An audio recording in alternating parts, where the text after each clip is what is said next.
If a major war broke out tomorrow, what would be the very first thing the United States military would do?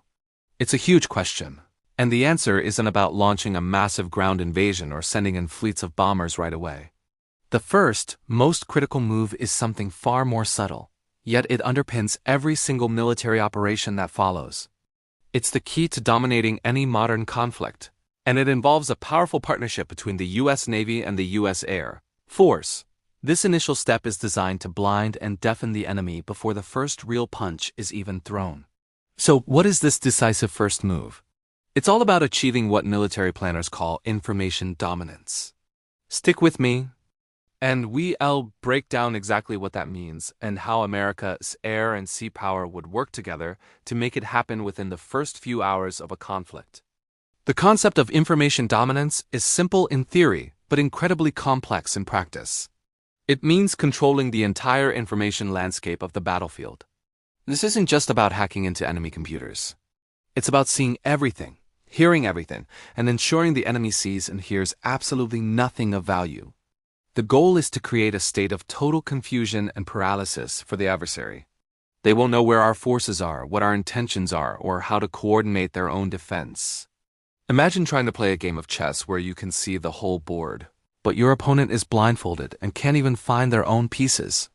That's the advantage information dominance provides. The first 24 to 48 hours of any conflict would be dedicated almost exclusively to this objective, executed through a multi-layered strategy involving satellites, drones, and specialized aircraft. So, how does this actually start? The first wave wouldn't be bombers. It would be a silent, stealthy insertion of assets. The U.S. Air Force would likely lead with its most advanced stealth aircraft. We're talking about the F-22 Raptor, the F-35 Lightning II, and the B-21 Raider. Their primary mission isn't to drop bombs, but to act as airborne data hubs and electronic warfare platforms. Flying deep into enemy airspace, completely undetected, their first job is to hunt for and neutralize the enemy's eyes and ears. This means targeting their integrated air defense systems, or IADS. These are the networks of long-range radar stations, communication nodes, and surface-to-air missile batteries that protect a country's airspace. Using sophisticated electronic attacks, these stealth jets would jam, disrupt, and disable this network, creating safe corridors for other, less stealthy aircraft to follow. Simultaneously, another crucial element comes into play from high above: space. The U.S. Space Force, in coordination with the Air Force, would be working to protect its own network of satellites while targeting the enemies. Communication satellites, GPS satellites, and spy satellites are the backbone of any modern military. The goal here is twofold. First, protect our own space assets from attack. This could involve maneuvering satellites or deploying defensive systems. Second, deny the enemy the use of their own. This could be done through jamming their satellite signals or, in a more extreme scenario, using anti-satellite weapons to disable them. By taking out their eyes in the sky, we further plunge them into darkness and confusion. They lose their ability to communicate with distant units, navigate their forces, or get a clear picture of the battlefield.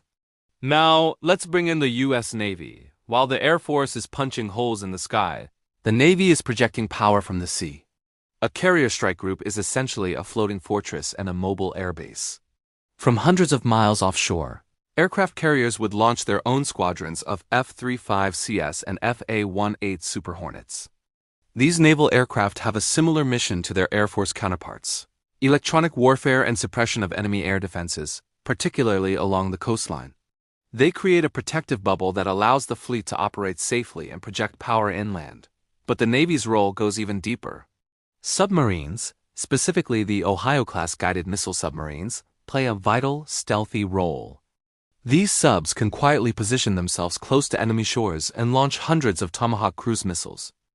These initial Tomahawk strikes would be incredibly precise. They wouldn't be aimed at leveling cities. Instead, they would target high-value command and control centers, key communication hubs, critical radar installations, and airfields that the stealth jets might have missed. Each missile is a key that unlocks another part of the enemy's defensive puzzle. The goal is surgical decapitation. You take out the brain of the military machine, leaving the body disoriented and unable to receive orders. This synchronized attack from the air and sea is designed to create a cascading failure across the enemy's entire command structure. It's a one-two punch that happens almost simultaneously, leaving the adversary reeling before they can even mount an effective response.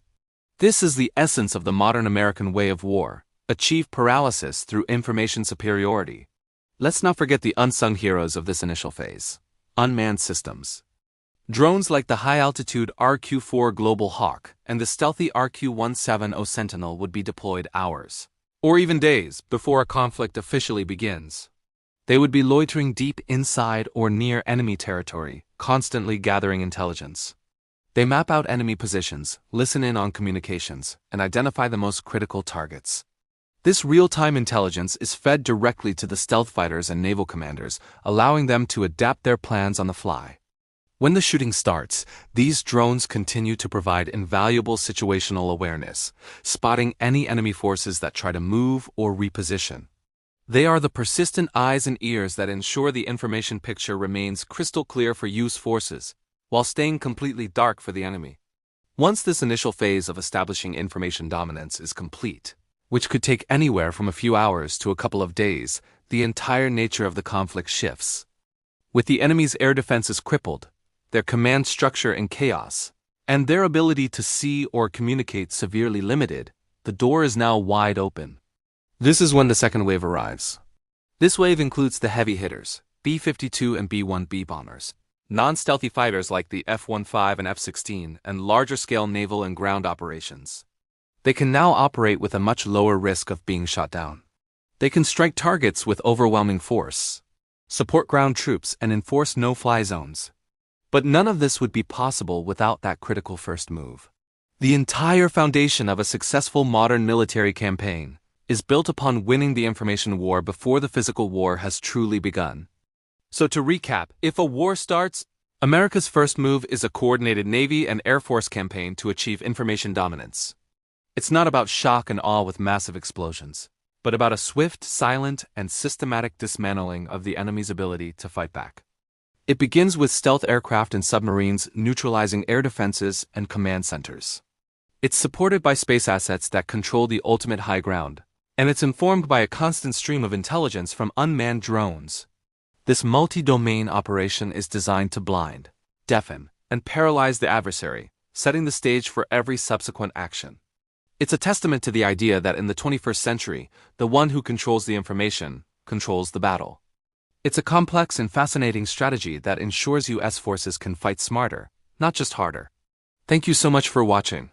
Understanding modern military strategy helps us appreciate the incredible complexity and technology involved in national defense.